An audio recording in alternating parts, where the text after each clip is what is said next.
Namaste viewers, welcome back to my new video. ഇന്നത്തെ വീഡിയോയിൽ കാണിക്കുന്ന 𝐂𝐥𝐢𝐞 പെർഫോമൻസ് ആണ്. 𝐂𝐥𝐢𝐞 നമുക്ക് സോഫ്റ്റ് ഓട്ടോമാറ്റിക് ആയിട്ടാണ് സിഗ്നൽസ് കാണിച്ചത്. നമ്മൾ ആവശ്യമുള്ള പേഴ്സ് എല്ലാം നമ്മൾ ഇതിനകത്ത് ആഡ് ചെയ്തിട്ട് കഴിഞ്ഞാൽ ഇതിനകത്ത് എല്ലാ പേഴ്സും അവൈലബിൾ ആണ്. അപ്പോൾ നമുക്ക് ആവശ്യമുള്ള ആഡ് ചെയ്തിട്ട് കഴിഞ്ഞാൽ സോഫ്റ്റ് ഓട്ടോമാറ്റിക് ആയിട്ട് ഇതിനകത്ത് സിഗ്നൽ പിക്ക് ചെയ്ത് തന്നോളും. നമ്മൾ ആ വരുന്ന ട്രേഡ് കൺഫേം ആണെന്ന് നോക്കിയ ശേഷം മാത്രം എടുക്കുക. അപ്പോൾ ഇതിൻ്റെ ഒരു ലൈവായിട്ട് ഡെമോ നിങ്ങൾക്ക് കാണാൻ ഇൻട്രസ്റ്റ് ഉണ്ടോ, സോഫ്റ്റ് ഇൻട്രസ്റ്റ് ഉണ്ടെങ്കിൽ കോൺടാക്ട് ചെയ്യുക. വീഡിയോ ഡിസ്ക്രിപ്ഷൻ ബോക്സ് നോക്കിയാൽ എൻ്റെ കോൺടാക്ട് ഡീറ്റെയിൽസ് ഉണ്ട്, കോൺടാക്ട് ചെയ്യുക. കോളർ വാട്സപ്പ് സെയിം നമ്പർ തന്നെയാണ്. അപ്പോൾ ഇതിനകത്ത് ഇപ്പോൾ കാണിക്കുകയാണെന്നുണ്ടെങ്കിൽ 𝐂𝐥𝐢𝐞𝐧 ഒരു 15 മിനിറ്റ് ടൈം ഫ്രെയിം എങ്ങനെ എടുത്ത് വെച്ചിരിക്കുന്നത്.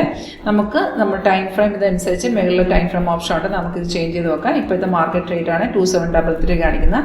ഇതിനകത്ത് ഗ്രീൻ കളർ വരുന്ന പൈജ ആളതും റെഡ് വരുന്ന സെല്ലുമാണ്. അപ്പോൾ സിഗ്നൽസ് ഒക്കെ സോഫ്റ്റ് ഓട്ടോമാറ്റിക് ആയിട്ട് നമുക്ക് കാണിച്ചു തരും.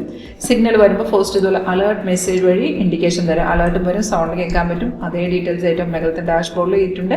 അപ്പോൾ സിഗ്നൽ വരുമ്പോൾ നമ്മൾ എടുക്കുന്നതിന് മുന്നായിട്ട് അത് കൺഫേം ആണെന്ന് കൂടി ചെക്ക് ചെയ്യുക. അതായത് സോഫ്റ്റ് തന്നെ എല്ലാ സിഗ്നൽ കയറി നമ്മൾ ട്രേഡ് എടുക്കേണ്ട, കൺഫർമേഷൻ ഉണ്ടെങ്കിൽ മാത്രം എടുക്കുക. കൺഫർമേഷൻ വളരെ സിമ്പിളാണ്. ഇപ്പോൾ ഒരു ബൈ സിഗ്നലാണ് ആക്റ്റീവ് ആയിട്ടുണ്ടെങ്കിൽ ബൈയുടെ ഫസ്റ്റ് കൺഫർമേഷൻ എന്ന് വെച്ചാൽ ആഡ് വന്നതിന് ശേഷം തൊട്ട് താഴത്തെ ഒരു ബാർ നിങ്ങൾക്ക് കാണാൻ പറ്റുന്നില്ല. ഓരോ ക്യാൻഡിലും ഓരോ ബാർ ഫോം ചെയ്യും. ഇപ്പോൾ സിഗ്നൽ വരുമ്പോൾ താഴത്തെ ഒറ്റ ബാറേ കാണുള്ളൂ. ആ ബാർ ഇതുപോലെ ഗ്രീൻ ആയിരിക്കണം. ആൻഡ് ഇവിടെ പ്രൈസ് ബൈ സോൺ എന്ന് എഴുതിയും കാണിക്കും. രണ്ട് കൺഫർമേഷൻ ഉണ്ടെങ്കിൽ മാത്രം എടുത്തേച്ചാൽ മതി. സിഗ്നൽ വന്നതിന് ശേഷം താഴത്തെ ബാറും പ്രൈസ് സോണും ഓക്കെ ആയിരിക്കണം. ബൈ ആണെങ്കിൽ ബൈ സോൺ തന്നെ ആയിരിക്കണം. അപ്പോൾ രണ്ട് കൺഫർമേഷൻ ഉണ്ടെങ്കിൽ ട്രേഡ് ഡയറക്റ്റ് നമുക്ക് എടുക്കാം. ഇതൊരു ഫസ്റ്റ് ടാർഗറ്റ് നമുക്ക് അച്ചീവ് ചെയ്തിട്ടുണ്ട്. അതായത് സിഗ്നൽ വരുമ്പോൾ തന്നെ നമുക്ക് ടാർഗറ്റ് ചെയ്തിട്ട് താഴത്തെ 3 ടാർഗറ്റും സ്റ്റോപ്പ് ലോസും ഡിസ്പ്ലേ വരും. ഈ ടാർഗറ്റ് എന്ന് പറയുമ്പോൾ നമുക്കിപ്പോൾ റിസ്ക് എടുക്കാൻ പറ്റില്ലെങ്കിൽ ഫസ്റ്റ് ടാർഗറ്റ് വരുമ്പോൾ എക്സിറ്റ് കൊടുക്കുക. അല്ല നമുക്ക് സ്റ്റോപ്പ് ലോസ് മെയിൻറ്റെയിൻ ചെയ്ത് ട്രേഡ് ചെയ്ത് വെയിറ്റ് ചെയ്യാവുന്നതാണ്. അതുപോലെ നമുക്ക് എൻ്റർ ചെയ്ത ശേഷം നമുക്ക് പ്രോഫിറ്റ് എന്ന് തോന്നുന്ന ലെവലിൽ നമുക്ക് വേണമെങ്കിൽ ടാർഗറ്റിന് മുമ്പ് എക്സിറ്റ് കൊടുക്കാവുന്നതാണ്. ഇതിനകത്ത് റൈറ്റ് സൈഡിൽ കാണുന്ന ഓവറോൾ ട്രെൻഡാണ്. ഓരോ ടൈം ഫ്രെയിമിൽ എന്താ ട്രെൻഡ് എന്നുള്ള കാണിക്കുന്നതാണ്.